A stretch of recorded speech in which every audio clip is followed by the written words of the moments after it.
नमस्कार सारे भाईचारे को हाथ जोड़ के। मैं शेरा जिनवाल, ये हमारे बड़े भाई राजेंद्र वैद भाई। आज हम उस मुद्दे पे अपील करने आए हैं जो कि बड़ी दुखद घटना हुई है यूपी के मुरादनगर में। आगे भाई बताएंगे। भाई बताइए। नमस्कार भाइयों बहनों, मैं राजेंद्र वैद आ गया हूँ आप सबसे एक बार फिर अपील करने के लिए। अपील की ज़रूरत इसलिए पड़ गई कि ये जो हादसा हुआ है अभी यूपी के मुरादनगर मेरठ रोड पे, सोचिए कितना दर्दनाक हादसा हुआ है। वो भी हमारे अपने ही थे जो भाई उसके नीचे दबके मरे हैं। वो बेचारे तो किसी को दाग लगाने गए दाग थे। लगाने गए थे, छोड़ने गए थे, और बेचारों के साथ ऐसा हो गया। उनकी किस्मत में क्या यही लिखा था? ये सब हुआ किस कारण? कुछ चंद भुखमरों के कारण, रिश्वतखोरों के कारण। आज वो सोच रहे होंगे कि हमने क्या नाम है बहुत अच्छा करा, इतना पैसा कमा लिया, ये कर लिया वो कर लिया, उसमें कमीशन खा खा कर क्या कोई फ़ायदा हुआ? ये मत सोचिए कि उनके बच्चे रोए हैं, उनके बच्चे अनाथ हुए हैं तो तुम्हारा कुछ नहीं बिगड़ेगा। उनके साथ आज ऐसा हुआ है ना, तो सोचो तुम्हारे लिए भी कुछ सोच रखा भगवान ने। बिल्कुल। उसकी सज़ा तुम्हें यहीं मिलेगी, ऊपर नहीं मिलेगी। इसलिए जितने भी लोग उसमें इन्वॉल्व थे, जिन्होंने भी उसका पैसा खाया है और इस वारदात को अंजाम दिया, उन्होंने ये एक तरह से वारदात को अंजाम दिया है। ये तो मेरी आप सबसे उन लोगों से खासकर ये अपील है जो इसमें इन्वॉल्व है कि अपने पापों का प्रायश्चित कीजिए और अपने आप को कानून के हवाले कीजिए। वरना एक बार अपने मन के अंदर झांकिए और अपने बच्चों की आंखों में देखिए कि ये आपने सही किया है। नहीं किया बिल्कुल भी। आपके बच्चे भी नहीं चाहेंगे कि आप ऐसा काम करें। इसलिए अपने गुनाहों पे पर्दा मत डालिए, भगवान सब देख रहा है। उस सब की सज़ा आपको इसी जन्म में मिलेगी, यही मिलेगी। ये ऐसा मैं इसलिए कह रहा हूँ कि आप एक मिसाल बनोगे समाज के लिए। अगर आज आप लोगों ने रिश्वत लेके ऐसा कांड किया है तो दूसरे लोग भी जो जिन्होंने भी और भी केसों में जो अभी तो ओपन नहीं हुए हैं, वो भी पता नहीं किसी होनी का इंतजार कर रहे हैं। तो ऐसा ना हो, वो लोग भी जागे, आपसे इम्प्रेस होकर वो भी अपना को सरेंडर करें। बिल्कुल। तो मेरी उन अपराधियों से भी अपील है कि सरकार सुधरने का एक मौका देती है, और भगवान भी पछतावे के बाद अगर माफ़ी मांग ली जाए ना, उसके बाद भी भगवान भी माफ़ कर देता है। तो अपने किए का पछतावा कीजिए, और जो ऐसा हुआ है भविष्य में दोबारा ना हो, ऐसी घटना नहीं होनी चाहिए। क्योंकि हम सब अगर हम एक दूसरे की जान लेते रहेंगे इसी किसी भी कारण, चाहे अपनी भूख मिटाने के लिए किसी भी कारण, तो ये समाज बचेगा नहीं। सही बात है। बिल्कुल। ये दुनिया ही नहीं बचेगी अगर हम इस तरह से वो करते रहेंगे। हम जानवर बनते जा रहे हैं क्या? ऐसे काम तो जानवर करते हैं जो अपनी भूख मिटाने के लिए दूसरों को छोटे प्राणियों को मार देते हैं। मारते हैं। चलो वो तो अपना पेट भरने के लिए कर रहे हैं, आप लोग किस लिए कर रहे हो? आप अपनी मौज मस्ती के लिए कर रहे हो। पेट भरने के लिए भगवान ने सबको अपने हिसाब से दे रखा है। वो कहते हैं ना, भगवान भूखा उठाता जरूर, भूखा सुलाता कभी नहीं है। तो वो सबका इंतजाम करके चलता है ऊपर वाला। तो इसका मतलब ये नहीं कि आप बड़े ओहदों पे बैठे हैं, बड़े बड़े पदों पे बैठे हैं तो उसका नाजायज़ फ़ायदा उठाएंगे। क्योंकि जो ठेकेदार है उसने साफ तौर पे खुला होके कहा है कि हाँ मैंने कमीशन दी है उनको, और हर उसमें डिपार्टमेंट मेरी कमीशन गई है।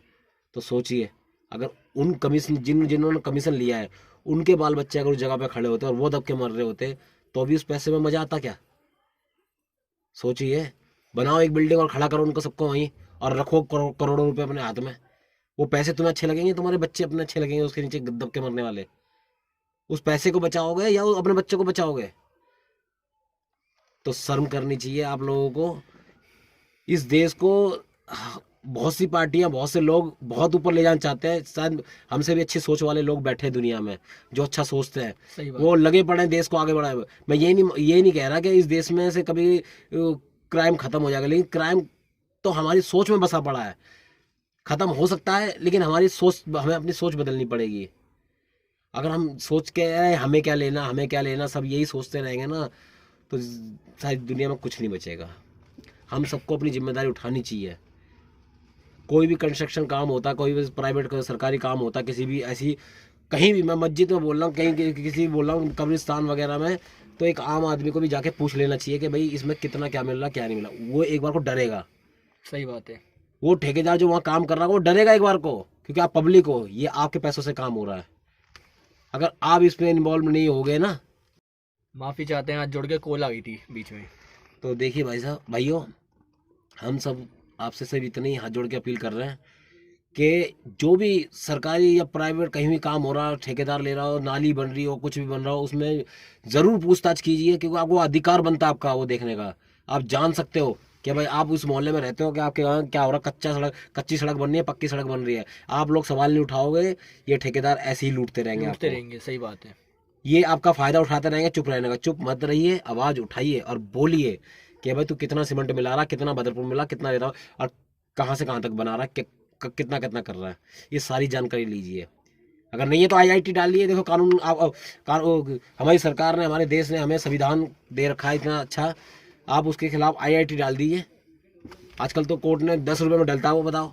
उसके खिलाफ इंक्वायरी बिठवाइए, जांच करवाइए, सब पता चल जाएगा अगर आपको डाउट हो रहा है तो इस चीज़ का। क्योंकि आप लोग नहीं जागे तो ऐसे हादसे आते होते रहेंगे, हम कभी नहीं रोक पाएंगे इनको। हम आज नहीं जागे तो हम कभी नहीं जागेंगे। इसलिए भाइयों जागिए, और जो ये मुरादनगर में हुआ है ऐसा दोबारा ना हो, ऐसा संकल्प लीजिए। और मैं उन जो भी इसमें बेचारे जो हम जिनके साथ ये हादसा हुआ है उनके परिवार के प्रति अपनी संवेदना व्यक्त करते हैं और उनकी आत्मा की शांति के लिए दुआ करते हैं। और मैं तो उनसे फिर भी ये कहूँगा कि जो लोग इसमें इन्वॉल्व हैं, मैं फिर कहूँगा कि आप अपनी गलती को सुधारिए, पछतावा कीजिए और अपने आप को कानून के हवाले कीजिए, ताकि और भी जो इसके जो क्राइम छुपे हुए हैं ना वो सामने आ जाए। कुछ लोग की आत्मा झंझोड़ी है, आप झंझोड़ोगे तो वो लोग, अगर आपको थोड़ा सा ही पछतावा है अपने ऊपर कि हाँ आपने ये गलत किया है, उस छत को उसमें से जो जो संसार भूमि में जो बनाया है उसमें से कमीशन खा खा के आपने गलत किया, आपने क्राइम किया, एक तरह से आपने पाप किया है। अगर इसका थोड़ा सा ही पछतावा आपको है तो अपने पाप पे वो कीजिए सर।